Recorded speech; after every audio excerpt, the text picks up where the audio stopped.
I stare at the half-empty closet, counting the empty hangers like Morse code signals spelling out disaster. 15 years of marriage reduced to the rhythmic scraping of metal on metal as Derek yanks his clothes free, one garment at a time. "You're really doing this?" My voice sounds foreign, like it's coming from somewhere outside my body. "Just like that?" He doesn't look at me, just keeps methodically emptying his side of the closet. The expensive suits I helped him pick for client meetings. The casual shirts Maya and I got him last Father's Day. All of it, going into a sleek black suitcase that I've never seen before. I'm Alondra, and until 20 minutes ago I thought I was living someone else's life. A good life. The kind where your husband doesn't pack his bags on a random Tuesday evening while your 8-year-old daughter is at her piano lesson. Derek, I grab one of his shirts before he can add it to the pile. At least tell me why. He finally meets my eyes, and what I see there makes my stomach turn. Nothing. No guilt, no anger, no regret. Just empty calculation, like he's reviewing a business proposal. "It's not working anymore," he says, tugging the shirt from my grip. "You know that as well as I do." "No, I really don't." My fingers curl into fists at my sides. What I know is that yesterday we were planning Maya's birthday party, and today you're walking out on us without even... Don't make this harder than it needs to be. He zips the suitcase with a finality that echoes through the room. "I'll have my lawyer contact you about arrangements." "Lawyer?" The word tastes like poison. "You already have a lawyer?" He checks his watch, the one I gave him for our 10th anniversary, and sighs like I'm an employee who's making him late for a meeting. "I need to go. Maya will be home soon, and it's better if I'm not here." "Better for who?" I step between him and the door. "Because it's not better for her. And it's certainly not better for me to explain to our daughter why her father disappeared without saying goodbye. I'll call her tomorrow." He sidesteps me with practiced ease, dragging the suitcase behind him. Once things have settled, I follow him down the stairs, my mind racing through possibilities. An affair? Financial troubles? But nothing explains this cold, calculated exit. The Derek I knew, would never. The front door opens, and my heart stops. Maya stands there, her piano books clutched to her chest, eyes wide as she takes in the scene. Her father with his suitcase. Her mother on the verge of tears. "Daddy?" Her voice is small, uncertain. "Where are you going?" Derek freezes, his hand still on the doorknob. For a moment, I see a crack in his facade, a flicker of something that might be pain. Then it's gone, replaced by that same empty professionalism. "I have to go away for a while, sweetheart. I'll call you tomorrow, okay?" He doesn't wait for her response, doesn't hug her goodbye, just walks past her to the waiting taxi I hadn't even noticed until now. Maya drops her books and runs after him. "Daddy, wait!" I catch her before she can reach the sidewalk, holding her as she struggles. We watch together as Derek loads his suitcase into the trunk, gets into the back seat, and disappears down our tree-lined street without a backward glance. Maya's small body shakes with sobs against mine. I should be crying too, but something else is taking root inside me. Something hot and sharp and dangerous. Because now I know this wasn't a sudden decision. This was planned, calculated, every detail arranged in advance, from the taxi to the lawyer to the timing of his exit. And as I stand there, holding my daughter while our world crumbles around us, I make a promise to myself. Derek thinks he's written the ending to our story, but he's wrong. This isn't an ending at all, it's a declaration of war. The first thing I notice when I walk into my mother's design studio is the stack of accounting papers on her desk. Evelyn never leaves paperwork visible. It ruins the aesthetic, she always says. But today they're there, arranged in neat piles like evidence at a crime scene. "You've been crying," she says, rising from her ergonomic chair. "Sit down before you collapse." I sink into the leather sofa, the one she imported from Milan last year. Maya's curled up in the corner, absorbed in her tablet, headphones blocking out our adult conversations. Just like at home, she's retreated into her own world since Derek left 3 days ago. He's emptied our joint account. The words taste like battery acid. "Every penny, Mother, even Maya's college fund." Evelyn's perfectly manicured nails drum against her desk.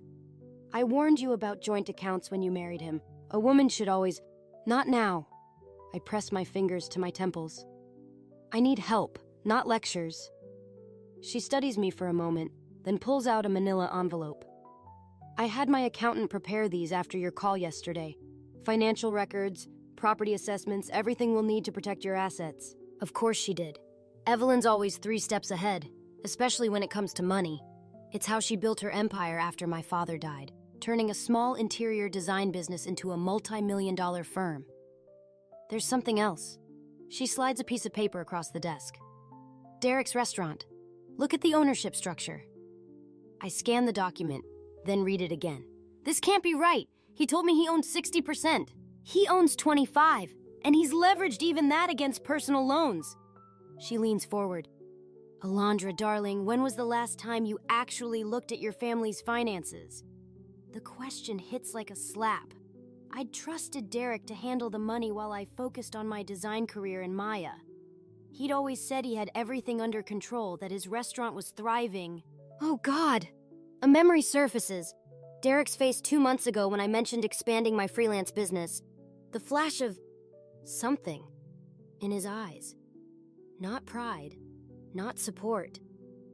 He resented me. Men often do. Evelyn's voice carries years of hard-won wisdom, especially when their wives outshine them.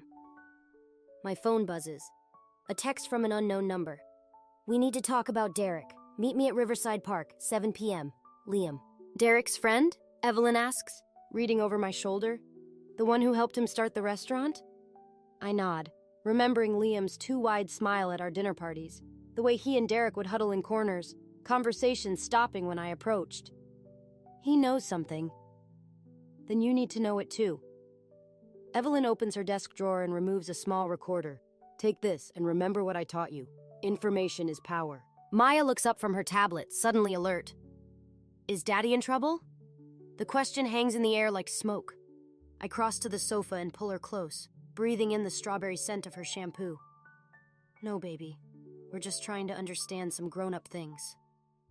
He didn't call yesterday, she whispers. He promised. Evelyn's expression hardens. She reaches for her phone, but I shake my head. Let Derek dig his own grave with broken promises. Each one is another nail in the coffin of Maya's trust in him. I should go. I stand, taking the recorder and envelope. The park isn't far, but I want to scope it out before meeting Liam. Be careful! Evelyn's warning follows me to the door. Men like Derek don't just walk away without a reason. Whatever you find out tonight, it's probably worse than you imagine. I pause at the threshold, looking back at Maya. She's returned to her tablet, but her shoulders are tense, her small frame rigid with unspoken anxiety. Mother? I keep my voice low. If anything happens to me, nothing will happen. She cuts me off with trademark certainty. But Maya can stay with me tonight. Go find out what Derek's been hiding. As I drive toward Riverside Park, the recorder heavy in my pocket, I realize Evelyn's right. This isn't just about a failed marriage or wounded pride anymore. Derek's running from something, or toward something, and whatever it is, he thought it was worth destroying our family to protect. By sunset, I'll know what that something is. And then? Then I'll make him wish he'd never underestimated me. Riverside Park feels different after sunset.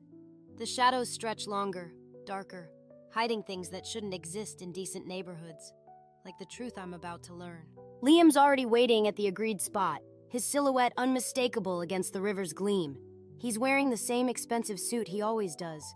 But something's off. The confidence is gone, replaced by nervous energy as he paces near the railing. You're early, he says when I approach. His eyes dart around like he's expecting company. Did anyone follow you? I press record on the device in my pocket. Who would be following me, Liam? He laughs, but it's hollow. You really don't know anything, do you? Derek always said you were focused elsewhere. Then enlighten me. I lean against the railing, forcing casualness I don't feel. Start with why my husband emptied our accounts before disappearing. Because he needed capital. Liam loosens his tie. The restaurant's just a front, Alondra. Has been for 2 years now. The words hit like ice water. A front for what? Money laundering mainly, some other things. He pulls out a cigarette, hands shaking as he lights it. The Castillo family needed legitimate businesses to clean their cash. Derek needed investors. It seemed perfect until... The Castillos? My voice sounds distant, unreal. The same ones from the news? The drug cartel? Keep your voice down! Liam glances over his shoulder. Look, I'm only telling you this because you deserve to know. Derek's in deep. They're squeezing him for more than he can deliver, and now he's running. But they'll find him. They always do. A jogger passes by. We fall silent until she's gone. But my mind is screaming. Drug money, cartels. My husband, the man who read bedtime stories to our daughter, was laundering money for criminals. That's why he left us? The recorder feels heavy in my pocket. To protect his criminal partners? To protect you. Liam takes a long drag. They started asking questions about you, your mother's business, the properties she owns. Derek knew they were looking for new opportunities to expand their operation. My blood runs cold. They were targeting my mother's firm? Are targeting, present tense. He drops the cigarette, crushing it under his shoe. Derek thought if he disappeared, they'd focus on finding him instead of exploring other ventures. But he was wrong. They're still interested in Evelyn's business. Perfect setup for their needs. High-end clients, international transactions. A flash of movement catches my eye. A black SUV crawling past the park entrance. Liam sees it too. I shouldn't be here. He straightens his jacket. Neither should you. Go home, Alondra. Take Maya and leave town for a while, please. Wait. I grab his arm. There's more you're not telling me. He pulls away, but not before I see real fear in his eyes. Ask Derek about Sophie. Ask him what really happened to the original restaurant investors. But don't ask me anything else. I've said too much already. He walks away quickly, disappearing into the darkness. I stand there, frozen, as another black SUV drives past. Same model, different plates. My phone buzzes. A text from Derek. Stop asking questions. You're putting everyone in danger. I type back with shaking fingers. You put us in danger the moment you got involved with criminals. His response comes instantly. You don't understand. I did it for us, for the lifestyle you wanted. Rage floods my system, hot and clarifying. The lifestyle I wanted? I delete his number without responding. The recorder clicks off in my pocket. Memory full. I have what I need now. Evidence. Names. Connections. But knowledge isn't power when it can get you killed. My phone buzzes again. Unknown number. Mrs. Martinez, we should discuss your mother's business portfolio. Dinner tomorrow? I delete that too. Hands steady now. They're watching. Have been watching. Every move, every conversation, every possibility for profit or exploitation. Derek didn't just betray our marriage, he painted targets on all our backs. The third black SUV rolls past as I walk to my car. I don't run, don't look around, just walk, keys gripped between my knuckles, mind already racing ahead. I know what I have to do now. It's not enough to expose Derek anymore. I have to destroy him completely, before he can drag anyone else into his web of lies. Before the Castillos decide my mother's business is too tempting to resist. Before Maya learns that her father didn't just abandon us, he sacrificed us. The restaurant's Yelp page glows on my laptop screen, cursor hovering over the post review button. 3 stars. Just enough to seem legitimate, not enough to help business. The comment I've crafted is subtle. Hints about food safety concerns, questions about financial stability. Nothing provably false, but deadly in its implications. My finger trembles above the mouse. This is wrong, petty, beneath me. I click post anyway. Mommy? Maya's voice startles me.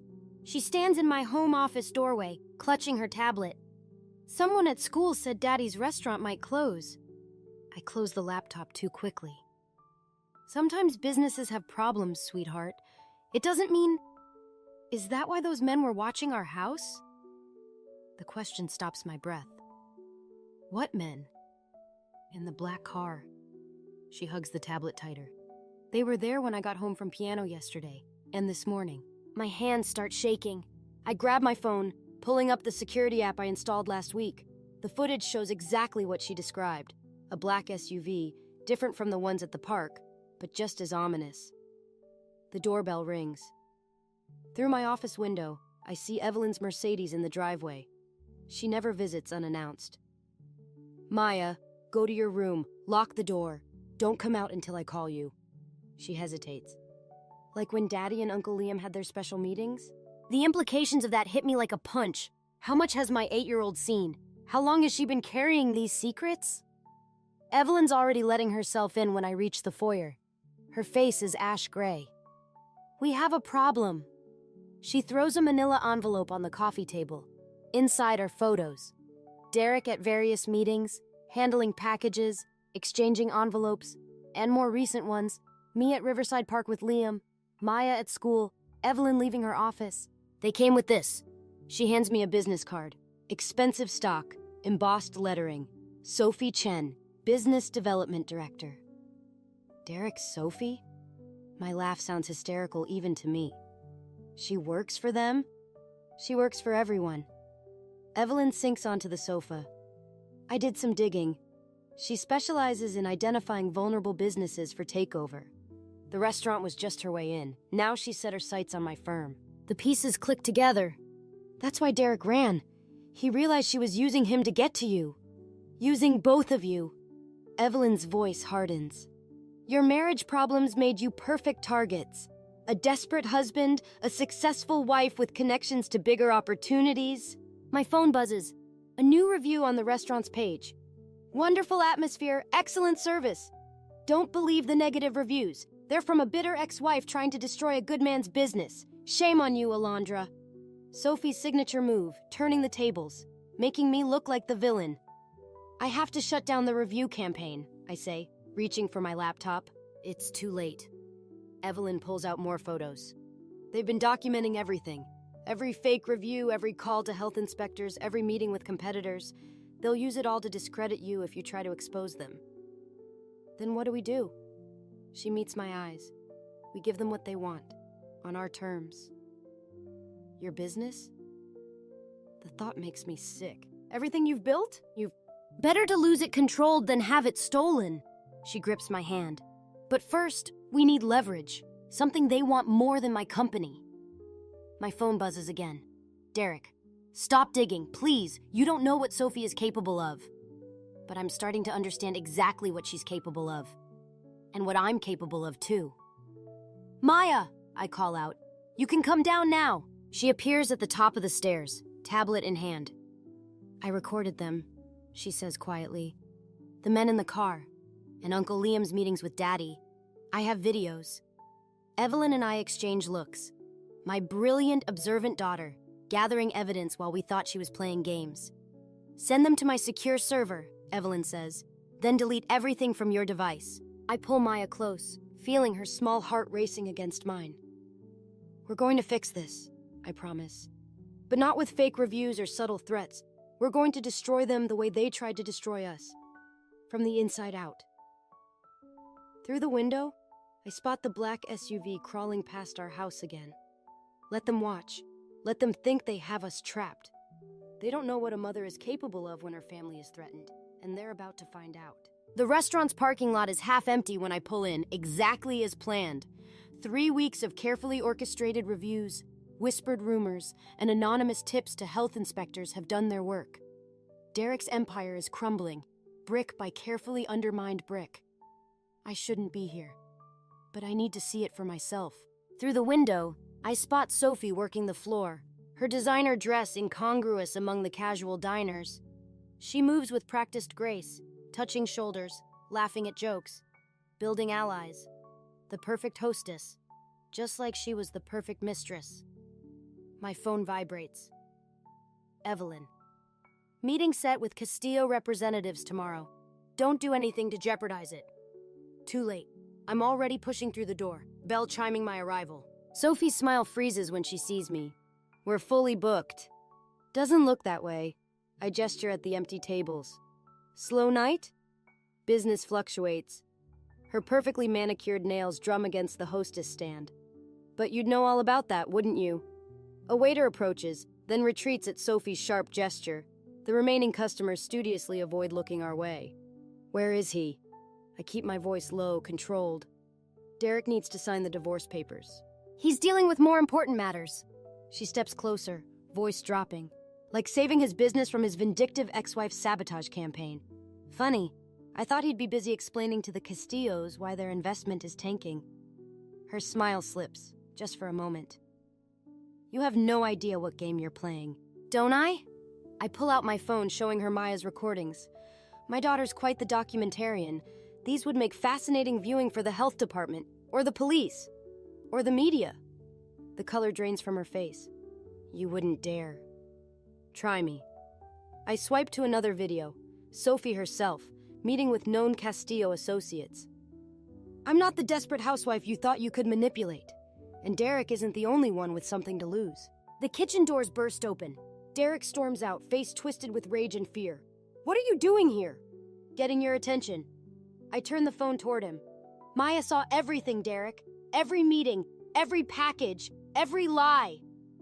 He grabs my arm, pulling me toward his office. Sophie follows, heels clicking like warning shots. You're going to get us all killed, he hisses once the door closes. You did that when you involved our family with criminals. I did it to keep up with you. His control shatters. Your success, your mother's connections, your perfect life. Do you know what it's like living in that shadow? Poor Derek. My laugh sounds foreign, bitter. So threatened by your wife's success that you turned to crime. Was Sophie part of the original plan, or just a bonus? Sophie steps between us. I approached him. The restaurant was perfect for our needs. And Derek? She touches his arm possessively. Derek was perfect too, so eager to prove himself. By betraying everything he claimed to love, by surviving. Derek slumps into his chair. The Castillos own me now. They own all of us. Not me. I set my phone on his desk, playing Maya's videos. And not my daughter. Sign the papers, Derek. Walk away, or these go public. Sophie's laugh is cold. You'd risk everything? Your mother's business? Your daughter's safety? I already have a plan for that. I meet Derek's eyes. Remember what you always said about me? That I was too focused, too driven? You were right. And now that focus is on destroying you. You can't win this, he whispers. Watch me. The office door opens. Liam stands there, face grim. They're here. Through the window, I see 3 black SUVs pulling into the parking lot. The same ones that have been watching my house, following Maya. Sophie straightens her dress. Right on schedule. What did you do? Derek's voice shakes. Called in the cavalry? She smirks at me. Let's see how focused you are when facing the real players, Alondra. I should be terrified. Instead, a strange calm settles over me. This is what I've been waiting for. The moment when all the pieces align. Perfect timing.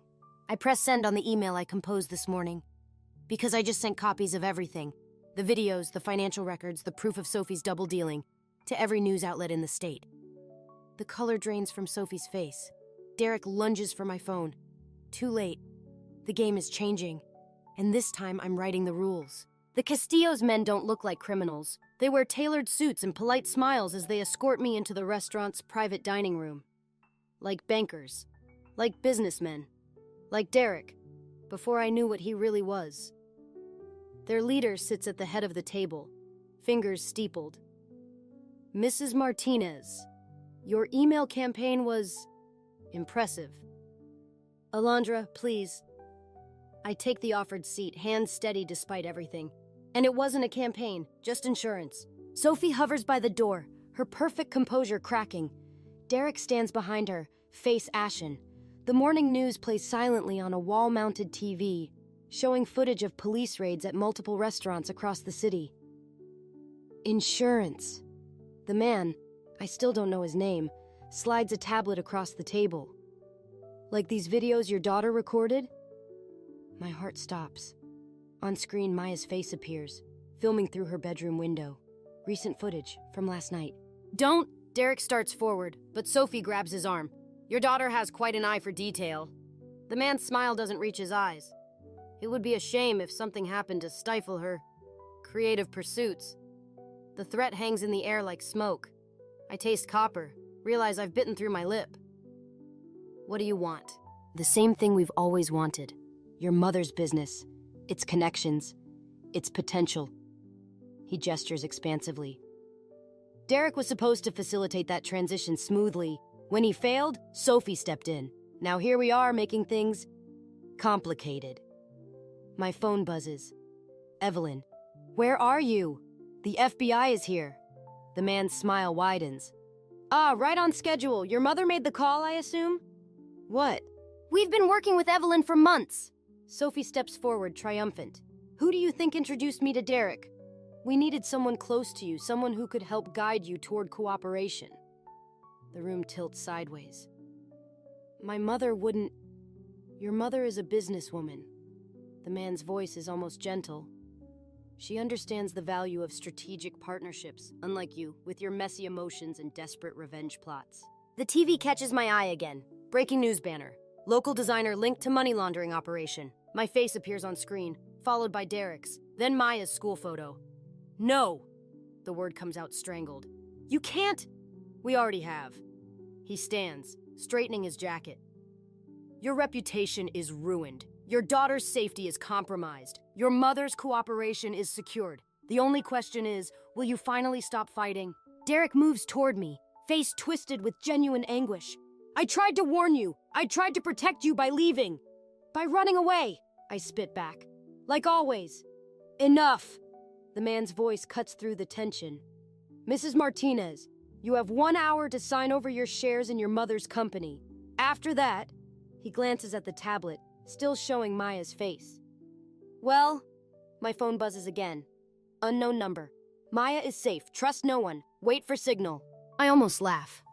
Trust no one? Too late. My husband betrayed me. My mother sold me out. Even my revenge has been turned against me. I'll need to review the paperwork, I say, voice hollow. Of course. He signals, and a thick contract appears. Take your time. Sophie will stay with you. They file out, leaving Sophie standing guard. Derek hesitates at the door. I'm sorry, he whispers. I never wanted... Get out! The door closes. Sophie smirks. You should have stayed in your lane, Alondra. Focused on your little design projects instead of playing detective. I stare at the contract, mind racing. The FBI is with my mother. Maya is supposedly safe.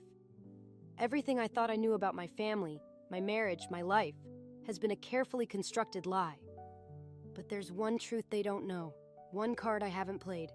My phone buzzes one final time. The signal I've been waiting for. Package delivered. Countdown started. I look up at Sophie, managing a broken smile. You're right. I should have stayed in my lane. She frowns, sensing something in my tone. But then again, I reach for the contract. I've always been better at demolition than design. The first explosion rocks the building's foundation, right on schedule. Maya's videos weren't the only insurance I had in place. Sometimes, to win the game, you have to burn down the board. Smoke fills the private dining room as the second explosion rocks the building. Sophie stumbles, her perfect composure finally cracking. Through the chaos, I hear sirens approaching. What did you do? She lunges for me, but I'm already moving. The sprinkler system activates, drenching everything, including the surveillance equipment I spotted earlier. Water shorts out the cameras, leaving us truly alone for the first time. The same thing you did. I grab her arm before she can reach the door. I played everyone against each other. The door bursts open. Derek rushes in, coughing from the smoke.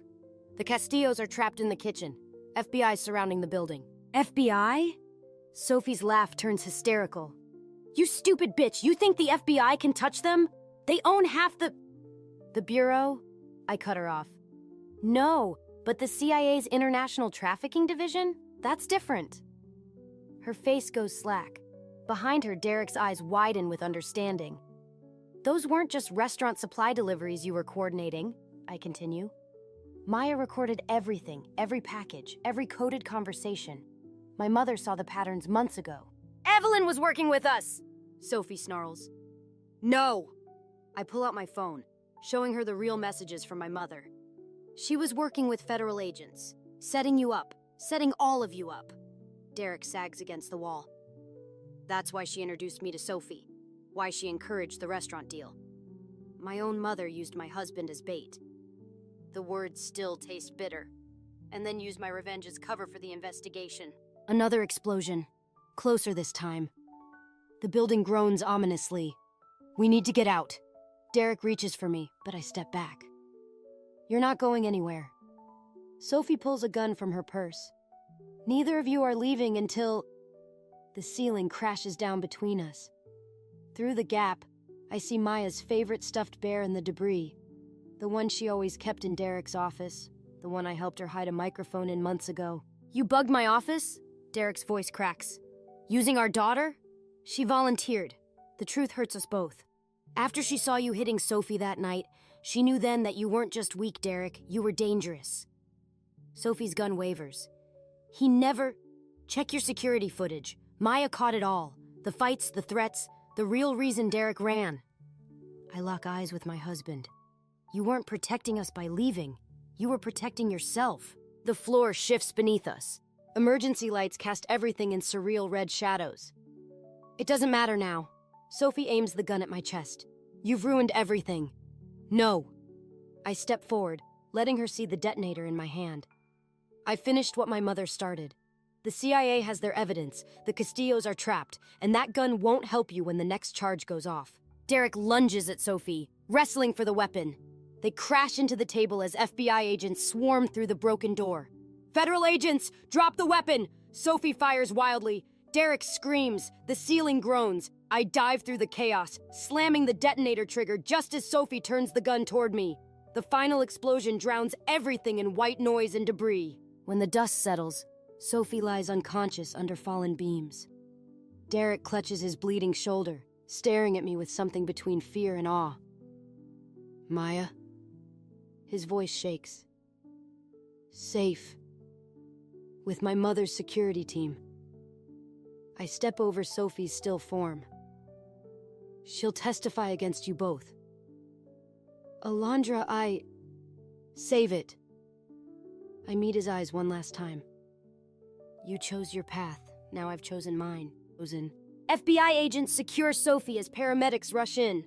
Through the destroyed wall, I see the Castillo leader being led away in handcuffs, my mother watching from beside a CIA operative. Mrs. Martinez? An agent touches my arm. We'll need your statement. I nod, watching Derek being handcuffed despite his injury. He looks small now, broken. Nothing like the man I married. Nothing like the monster he became. My phone buzzes one last time. Maya. Did we win, Mom? I stare at the message, thinking of all we've lost, all we've gained, the price of revenge, and the cost of justice. Yes, baby, I type back. We won. But as they lead Derek away, I wonder what winning really means when victory tastes like ashes and smoke. The courthouse steps feel colder in autumn. Maya clutches my hand as we watch Derek being led away in handcuffs, his designer suit replaced by prison orange. He doesn't look back. Will Daddy ever come home? She asks, not for the first time. No, baby. I squeeze her hand. But that's not your fault. She nods, wise beyond her years. I know, it's not yours either. The words hit harder than any testimony. Through the trial, I'd watched my daughter transform from victim to witness. Her recordings helping convict not just Derek and Sophie, but half the Castillo organization. She never wavered, never broke, just stated facts in that clear child's voice that made every jury member lean forward. Evelyn waits by her car, keeping her distance until Derek's transport disappears around the corner. When she approaches, her heels click like metronome beats marking time. The CIA sends their thanks, she says, as if we're discussing a successful dinner party. The evidence was comprehensive. 15 years. The sentence echoes in my head. Was it worth it? Using your own family as bait? She reaches for Maya, who steps behind me. Another small gesture that speaks volumes. I protected you the only way I knew how. Evelyn's perfect makeup can't hide her age today. By controlling the danger rather than letting it control us. Like Derek tried to control me? Like Sophie tried to control him? The laugh catches in my throat. We're all just puppets, pulling each other's strings. Maya tugs my sleeve, pointing across the street. Through the autumn leaves, I spot a black SUV idling. Not the Castillos this time, They're finished. But there will always be others. Other criminals, other schemes, other families to destroy. I'm selling the firm, Evelyn announces suddenly. Moving to Paris. You should come with me, both of you. Start fresh. Run away? I meet her eyes. Like Derek did? She flinches. For the first time, I see real regret in her expression. I never meant... I know what you meant. I take Maya's hand again. But we're done running, done hiding, done letting fear control us.